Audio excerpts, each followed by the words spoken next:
Hey gardeners, Amy here with Garden Up. Today I want to talk about leaving the leaves.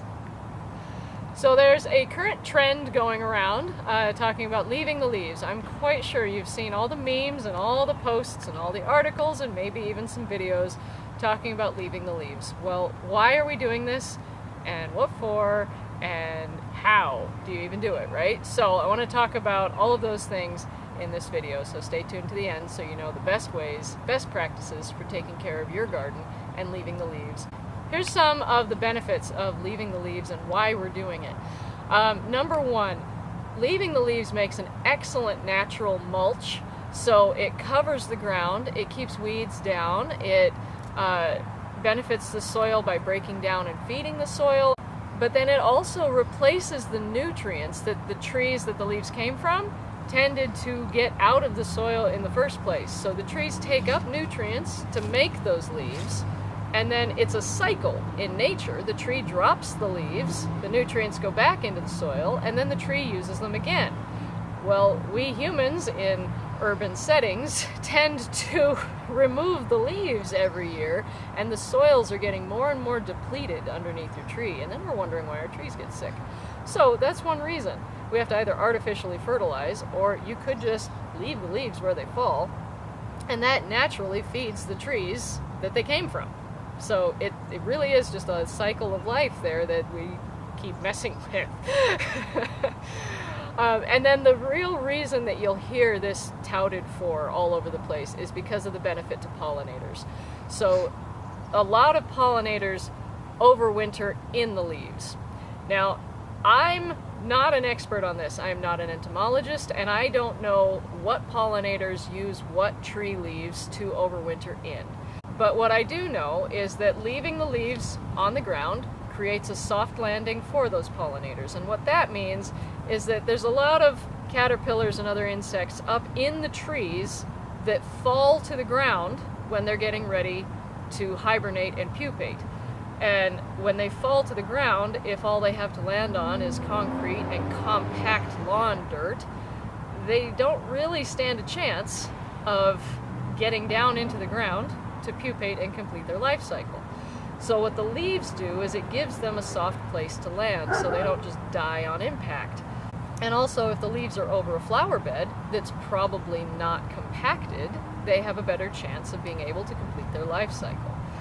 So that's one of the life cycles of pollinators that we're trying to help by leaving the leaves. There are others that literally make a cocoon out of the leaves. They roll the leaves up around them and they overwinter that way. There are others that pupate inside the leaves, like gall wasps and things. There's all kinds of stuff that uses the leaves of trees that we wouldn't even notice. But you know, that's nature. It's what happens. Everything gets used in nature.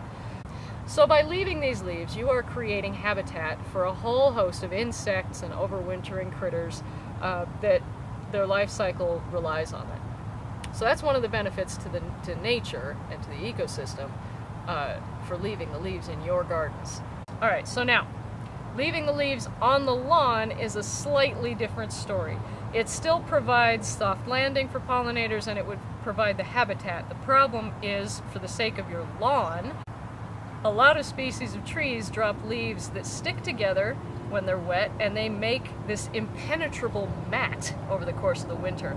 And if the grass cannot grow through it, it cannot get light through it, and it cannot get oxygen movement through it, let alone water, the grass will die. So leaving leaves on your lawn for too long can kill your grass. Having said that, I still think it's a good idea to leave the leaves. However, I personally don't want to leave leaves on my lawn. So there's a couple ways to deal with that, and the consensus is not decided yet, from what I can tell. You can mulch the leaves with your lawnmower, but there's a lot of information out there saying that that murders the pollinators that are rolled up in the leaves trying to overwinter, right? So mulching with your lawnmower is probably not the best option if you're doing this for pollinators. The other option, which is what I'm going with, is rake the leaves off the lawn but into the flower beds. Or remove the lawn to make the flower beds bigger so that the leaves that fall actually still land in the flower beds. That's my favorite option right there. But if you're raking the leaves into the beds, you don't want to go over a certain depth, which is completely undecided yet, because there's not been any studies on it, and there probably won't be. So we're just gonna guess, pretty much. But if you get too deep, then it just, again, creates impenetrable mats, and the pollinators can't get in and out of it anyway. So I'm gonna go that depth is probably between 6 to 12 inches of fluffy new leaves, because by spring, these will have broken down to just a couple inches high. And also, it may depend on the species of tree in question. So again, maple leaves tend to make those thick impenetrable mats, and they get wet and they get soggy and they get stuck together, and it's really kind of gross. Oak leaves stay dry and quite crispy for most of the winter. So you might be able to make those deeper. I don't know. I'm not sure. Again, I have not studied this. But I am giving you the information that I know so far from my research online and from talking to Dr. Talamy. I will add one more thing. If you have a tree that has fungal issues, like a fungal pathogen or a bacterial something or other, that tends to overwinter on the leaves and then reinfect the tree the following spring, you should remove those leaves. So like this plum has shot hole fungus, so I'm going to be cleaning up these leaves underneath it. If you have fruit trees that have any kind of pathogen that could reinfect the tree, you should remove those leaves. But anything from a healthy tree, where the only thing that's bothering it is insects, then you shouldn't have a problem leaving those leaves. One last benefit of leaving the leaves, if you're not sold on it already, is think about the time and money you'll save by not having to rake the leaves, bag the leaves, dump the leaves, etc., or pay someone to do all those things. Like, just wait till spring, and at the most you should have about a quarter of the mass left, so it takes a lot less time, and not to mention space on a truck to dump it in the spring than it does if you do it in the fall.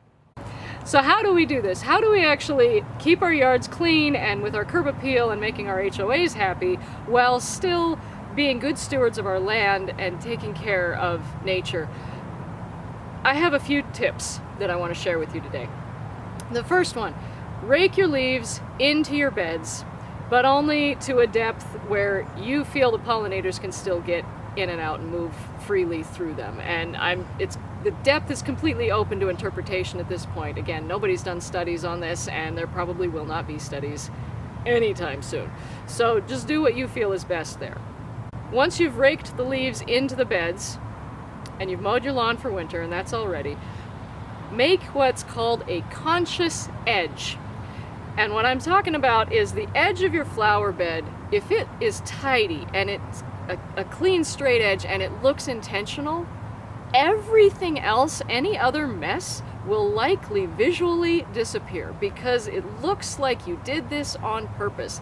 Most people won't even notice that the mulch in your garden is just leaf debris. They won't even notice because the edges are clean, okay? That one thing, that one design trick will likely keep most, I won't say most HOAs, off your back. The third thing is leave the native seed heads, things like echinacea, liatris, penstemons, and other things like that. Leave those seed heads long all winter and leave the stems long through the following year. What that does is several things. The seed heads feed the birds. Those are good forage for birds all winter long. They're native plants that our birds evolved with. That's the nutrition that our birds need. Not the Asian shrubs. Don't be feeding them burning bush and barberry seeds. That's not what they need, okay?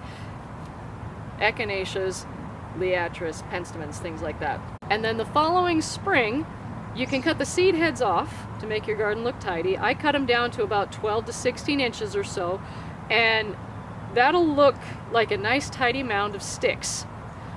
And then it's amazing how fast the new growth actually does cover up those sticks. They'll be visually gone in a couple of weeks. And those sticks are what native bees and pollinators lay their eggs in the following fall. And then the next spring, those critters emerge as adults. And then you can cut those sticks off while leaving the sticks from the previous year, and it's a cycle.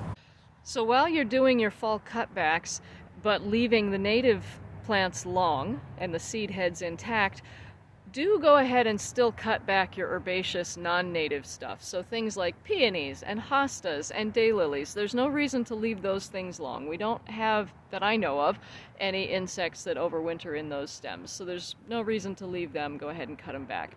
Me personally, I still wait till after Halloween to do this stuff because I think it adds to the decor. I already have an entire video on spring cleanup for pollinators, so I'll link that in the description below, or you can watch it right here. Thanks so much for watching, guys. I hope this was valuable to you. If you have any questions, please do leave them in the comments below. I do my best to answer all of them to the best of my abilities. And if you haven't already done so, please subscribe so you get new gardening content in your video feed every week. Thanks so much for watching. I'll see you in the garden.